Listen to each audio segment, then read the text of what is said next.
बिस्मिल्लाहिर्रहमानिर्रहीम। अस्सलामु अलैकुम। हज़रत अबू बकर सदीक़ रज़ी अल्लाह तआला अन्हो के दौर खिलाफत में एक बूढ़ी नाबीना औरत मदीना मुनव्वरा के नवाह में रहती थी। वो बूढ़ी नाबीना औरत इस कदर कमज़ोर थी कि घर के काम काज भी न कर सकती थी। हज़रत उमर फ़ारूक रज़ी अल्लाह तआला अन्हो को जब इस बूढ़ी नाबीना औरत के बारे में मालूम हुआ तो उन्होंने सोचा कि वो जाकर इस बूढ़ी नाबीना औरत के घर का काम काज कर आएँ।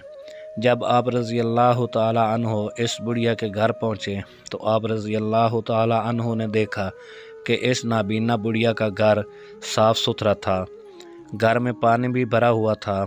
आप रज़ी अल्लाह तआला अन्हो ने इस बूढ़ी नाबीना औरत से दरियाफ़्त किया तो उसने कहा, मुझे मालूम नहीं, कोई शख्स सुबह सवेरे आता है और मेरे घर की सफाई करता है, पानी भरता है और मुझे खाना खिलाकर चला जाता है।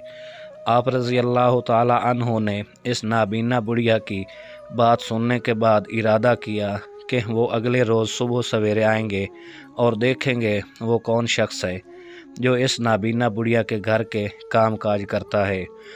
जब आप रज़ी अल्लाह तआला अन्हो अगले रोज़ नमाज फ़जर के बाद आए तो वो शख्स इस नाबीना बुढ़िया के घर की सफाई और पानी भर के जा चुका था। आप रज़ी अल्लाह तआला अन्हो ने इरादा किया कि अब मैं अगले रोज़ नमाज फ़जर से पहले आऊँगा और देखूँगा कि वो शख्स कौन है।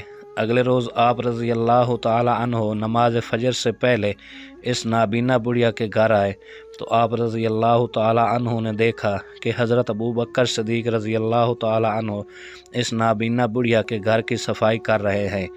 सफाई करने के बाद हज़रत अबू बकर सदीक़ रज़ी अल्लाह तआला अन्हो ने पानी भरा और फिर इस नाबीना बुढ़िया को खाना खिलाया और चले गए।